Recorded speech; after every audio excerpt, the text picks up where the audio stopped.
Saya akan menjelaskan tujuan serta apa saja yang akan kita pelajari pada seri tersebut. Tujuannya yaitu mengintegrasikan teknologi dan kemampuan non-teknis ke dalam kelas dapat menginspirasi, kolaborasi, komunikasi, pemikiran kritis, dan kreativitas sehingga hasil kegiatan belajar mengajar lebih jitu dan berdampak besar. Ada 6 pelajaran dalam seri pembelajaran ini. Yang pertama, tangguh dan teknologi. Yang kedua, berpikir kritis dan teknologi. Yang ketiga, konten dan teknik penceritaan. Yang keempat, komunikasi efektif. Yang kelima, penerapan kelas campuran. Dan yang keenam, kolaborasi dan dampaknya. Saya akan menjelaskannya, simak sebagai berikut. Resiliensi. Apa itu resiliensi? Resiliensi atau resilience atau sama dengan istilah lenting, yaitu kemampuan seseorang untuk bangkit setiap kali mengalami desakan kemunduran atau bahkan kegagalan. SAMR adalah suatu kerangka yang mengilustrasikan tingkat kematangan seseorang memanfaatkan teknologi dalam pembelajaran. Hubungan SAMR dengan resiliensi adalah mengetahui SAMR memberikan gambaran kita harus seberapa resilient. SAMR kepanjangan dari S. Substitution, A. Augmentation, M. Modification, dan R. Redefinition.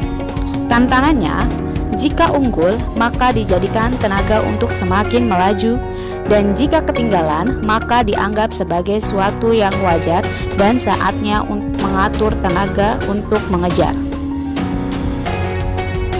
Berpikir kritis.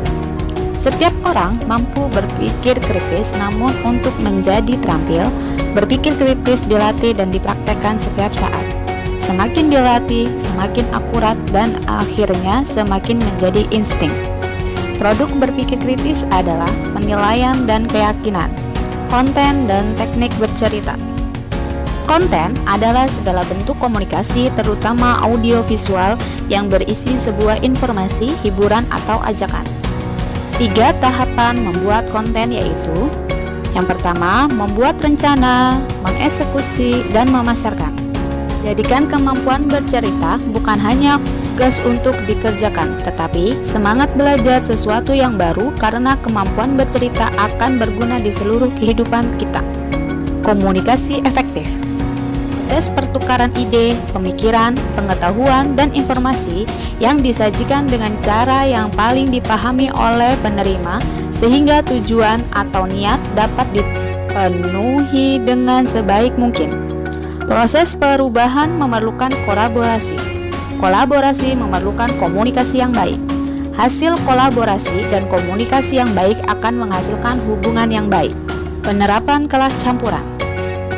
Penerapan kelas campuran menyajikan pembelajaran yang optimal karena bisa menyediakan pengalaman belajar kepada peserta didik sesuai kebutuhan dan pola belajarnya. Penerapan kelas campuran bersifat luas, baik untuk memenuhi peserta didik, ketersediaan fasilitas belajar, keberagaman akses internet dalam si pandemi yang tidak pasti, serta memungkinkan bagi guru untuk memandu peserta didik dalam menguasai kompetensi abad ke-21, yaitu 4C: Critical Thinking, Creativity, Collaboration, and Communication.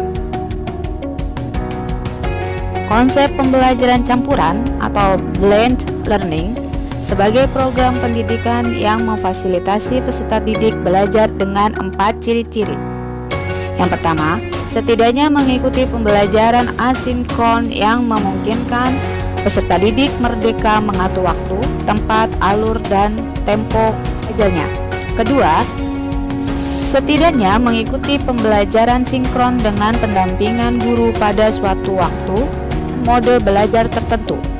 Ketiga, menghubungkan beragam modalitas program atau mata pelajaran menjadi suatu pengalaman belajar terintegrasi. Dan terakhir, membantu peserta didik menjadi pelajar merdeka belajar, komitmen pada tujuan, mandiri pada cara, dan reflektif dalam mencapai sasaran belajar yang disepakatinya. Kolaborasi dan dampak. Saya mengajak Bapak Ibu mempraktekkan materi keseluruhan pembelajaran pada program guru belajar dan berbagi seri semangat guru. kemampuan non-teknis dengan berkolaborasi dengan memaksimalkan semua sumber daya, aset, kekuatan, potensi, kompetensi yang ada pada diri dan lingkungan sekitar. Terakhir, sebagai usaha bersama dampak materi demi meningkatkan layanan pembelajaran kepada peserta didik sehingga kualitas pendidikan Indonesia semakin maju. Sekian dari penjelasan saya. Ayo segera daftarkan diri Bapak Ibu untuk mengikuti program Guru Belajar dan Berbagi seri Semangat Guru. Salam guru hebat.